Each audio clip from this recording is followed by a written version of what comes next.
तो स्वागत है हमारे YouTube channel SK study point पर। आज बहुत बड़ी अपडेट निकल कर आया है सेंट्रल गवर्नमेंट की तरफ से, क्योंकि डाकघर की बहाली निकल गई है। 2024 में जो है बहाली आने वाली थी डाकघर का, तो डाकघर का निकल गया है। क्योंकि आप जानते हैं कि वह CDS के नाम से निकलता है, GDS के नाम से, GDS जिसका कहा जाता है ग्रामीण डाक सेवक।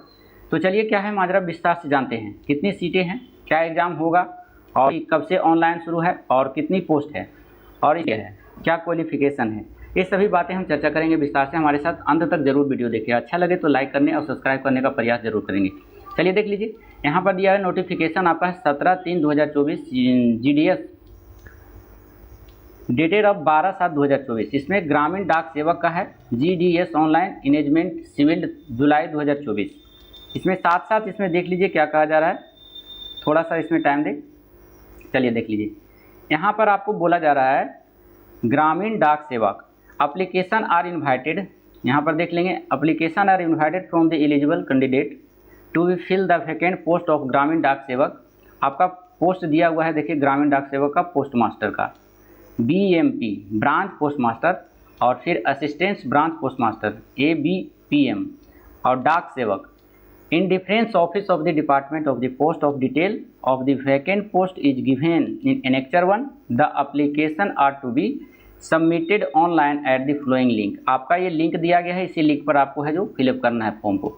चलिए रजिस्ट्रेशन से संबंधित जान लीजिए। रजिस्ट्रेशन और online application edit correction window. The candidates would need to register themselves before submitting an online application. They would need to the valid mobile number and the active email address for the registration purpose.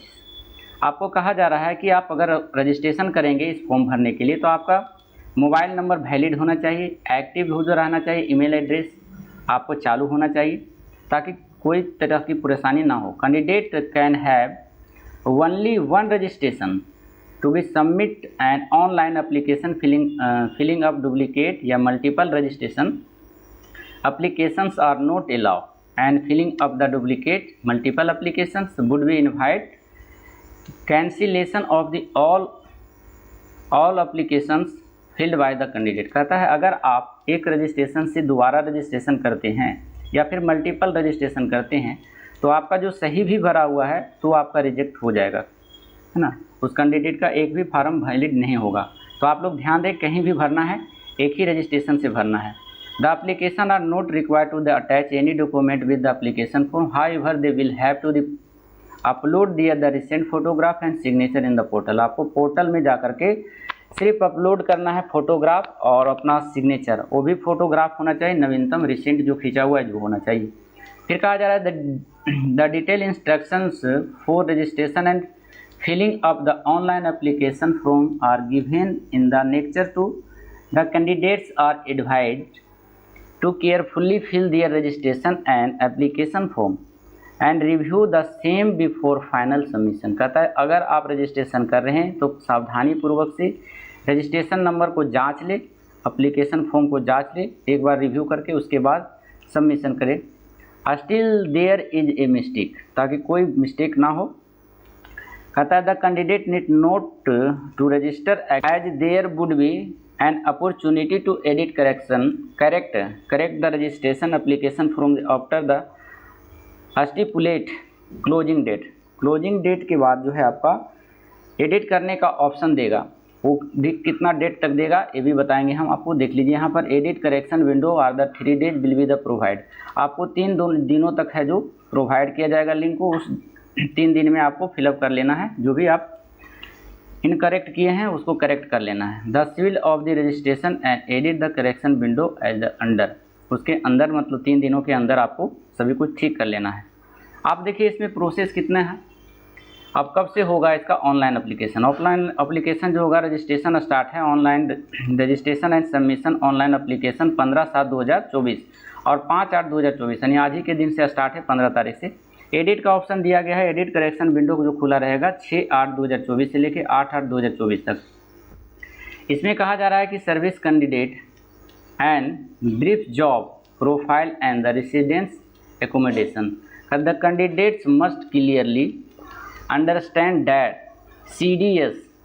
CDS नहीं होता है, GDS है। GDS are not regular employees of the department and their the emolument allowance and others estimates are not at the par with the central government employees. कहता है आपको देख लीजिए, हमेशा नहीं आता है, प्रत्येक साल नहीं आता है, कभी कभी आता है, तो आप लोग इसको भरने का प्रयास करेंगे। इसकी क्या है, इसको पूरे डिटेल से आप पढ़ेंगे, देख लीजिए। अगर नहीं है तो आप जो लिंक बताएं उस लिंक से जाकर के इसे डाउनलोड कर सकते हैं। जो इंपॉर्टेंट सूचनाएं हैं उसको हम आपको प्रोवाइड करने का प्रयास करते हैं। देख लीजिए, यहाँ से चलते हैं, देख लेते हैं जो इंपॉर्टेंट है वो बताने का हम प्रयास करेंगे। साथ में यहाँ पर देखेंगे, थोड़ा सा टाइम देंगे हमारे पास। चलिए देख लीजिए, यहाँ पर आपका जो दिया हुआ है ये 2 पोस्ट दिया हुआ है, बीएमपी और एबीएमपी का, जो आपको शुरू में बताएं। इसका जो है आपका पेमेंट मिलेगा 12,000 से लेकर 29,380, और जो है एबीएमपी का है जो डाक सेवक का, उसका 10,000 से लेकर के 24,770 रुपया है। चलिए, इसका एज क्राइटेरिया क्या है, कितना एज होना चाहिए, तो कम से कम एज जो होना चाहिए आपका 18 वर्ष होना चाहिए। यहाँ साफ दिया गया है, देख लीजिए, 18 वर्ष कम या तो फिर 40 वर्ष। अगर आप छूट चाहते हैं तो आप छूट भी ले सकते हैं अपने कैटेगरी के हिसाब से, आप किस कैटेगरी से बिलोंग करते हैं उसमें आपको छूट भी प्रोवाइड किया गया है। आप देख लेते हैं, यहाँ पर आपका दिया हुआ है छूट से कैटेगरी, देख लीजिए, सिविल कार्ड से हैं और SC ST से हैं आपको, तो आपको 5 ईयर्स तक का आपको है बेनिफिट मिलेगा, इसमें रिलैक्सेशन मिलेगा। OBC हैं तो 3 साल मिलेगा। EWS में है तो कोई रिलैक्सेशन नहीं है आपका। उसके बाद डिसेबिलिटी में आते हैं, PWD में तो 10 साल के लिए है। उसके बाद फिर आप OBC में अगर डिसेबिलिटी है तो 13 साल मिलेगा, वही SC ST में डिसेबिलिटी है तो आपको 15 साल मिलेगा। ये आपका दिया गया है। क्वालिफिकेशन में देख लीजिए, क्वालिफिकेशन क्या कह रहा है, क्वालिफिकेशन में आपका है educational qualification for the engagement of the GDS is the secondary school examination pass certificate 10th standard with the passing marks in the mathematics and English included by the recognized board of school examination by the government of India या state governments union territory in India। कहता है India के किसी भी state या union territory से आप पास किए हैं 10th तो वो वैलिड है, लेकिन उसमें इंक्लूड होना चाहिए मैथ और इंग्लिश होना चाहिए। चलिए, और साथ साथ में दिया गया है इसमें क्या क्राइटेरिया है, आप देख लेंगे, यहाँ पर जाकर के देख लीजिए। The application should be the studies the local language as the list of the 10th standard from the recognised board. Regional language आप जहाँ से फॉर्म फिलअप करना चाहते हैं उसका रीजनल लैंग्वेज आपको आना चाहिए। The detail of the post by the local language prescribe the departmental of the given of the next 3rd। आपका पारा में दिया गया है आपको कि जिस क्षेत्र में आप भरना चाहते हैं, यूपी, बिहार, केरला, तो वहाँ का रीजनल जो लैंग्वेज होता है क्षेत्रीय भाषा में आपको ज्ञान होना चाहिए, तभी आप वहाँ भर सकते हैं। साथ साथ इसमें देखिए पोस्ट कितना है। पोस्ट की बात करें तो पोस्ट है जो 44,228 है। देख लीजिए, पोस्ट जो है 44,228 सीट। सबसे ज़्यादा जो है यूपी और बिहार में सीट लगभग है। बिहार की बात करें तो 2500 है, और सबसे ज़्यादा है जो उत्तर प्रदेश में है। तो इसको देख लेंगे आप लोग, वहाँ से जाकर के पोर्टल पे जाकर के लोड करेंगे इसमें, तो आपको पता चल जाएगा कितना है। अब है एप्लीकेशन है जो फॉर्म फिलअप कहाँ से करेंगे, तो आप बगल के साइबर कैफ़े में जाकर के वहाँ से फिलअप कर सकते हैं। आप है नॉलेज ऑफ कंप्यूटर, देखिए एक्स्ट्रा क्वालिफिकेशन यानी अदर क्वालिफिकेशन क्या होना चाहिए, अगर नॉलेज है कंप्यूटर का ठीक है। नॉलेज ऑफ साइकिलिंग, चलाने के लिए आता है। चलिए, ये सभी नॉलेज होना चाहिए। SC ST के लिए रिजर्वेशन आपको बता चुके हैं। साथ में साथ आपका रजिस्ट्रेशन फ़ी के बारे में जान लीजिए। रजिस्ट्रेशन फ़ी जो है आपका, क्योंकि ये प्रोसेस बहुत बड़ा है, वीडियो लंबा हो जाएगा, तो हम शॉर्ट में बताते चलते हैं। आपका रजिस्ट्रेशन चार्ज जो लगेगा, अगर जनरल से हैं और OBC से हैं तो 100 रुपया लगेगा। इसके अलावे अगर किसी कैटेगरी से आते हैं, महिला से आते हैं, तो एक भी पैसा नहीं है, सिर्फ जनरल और OBC के लिए 100 रुपया चार्ज लगेगा। चलिए, और यहाँ पर देख लेते हैं थोड़ा सा। चलिए देख लीजिए, और कुछ नहीं है, यहाँ पर डाउनलोड करके आप यहाँ पर देख सकते हैं। ग्रेडिंग वाला सिस्टम में आपको नंबर मिलेगा, पर देख लीजिए कितना है।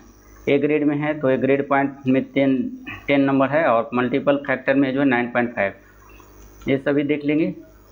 चलिए, और तो कुछ नहीं है, सभी कुछ रह गया। हाँ, देख लीजिए यहाँ पर क्या क्या लगेगा। मार्कशीट लगेगा, आइडेंटिटी प्रूफ लगेगा, आधार कार्ड है तो आधार कार्ड, पैन कार्ड है तो pan card, voter ID card है तो कुछ भी है, कास्ट सर्टिफिकेट लगेगा, PW सर्टिफिकेट लगेगा अगर डिसेबिलिटीज हैं तो अपने कैटेगरी हिसाब से, डेट ऑफ बर्थ का प्रूफ लगेगा, ट्रांसजेंडर है तो ट्रांसजेंडर सर्टिफिकेट लगेगा। ये सभी आप देख लेंगे, आप जिस कैटेगरी से बिलोंग करते हैं उसमें भरने का प्रयास करेंगे, क्योंकि वैकेंसी बहुत बड़ी मात्रा में है, लगभग 44,000 प्लस है। तो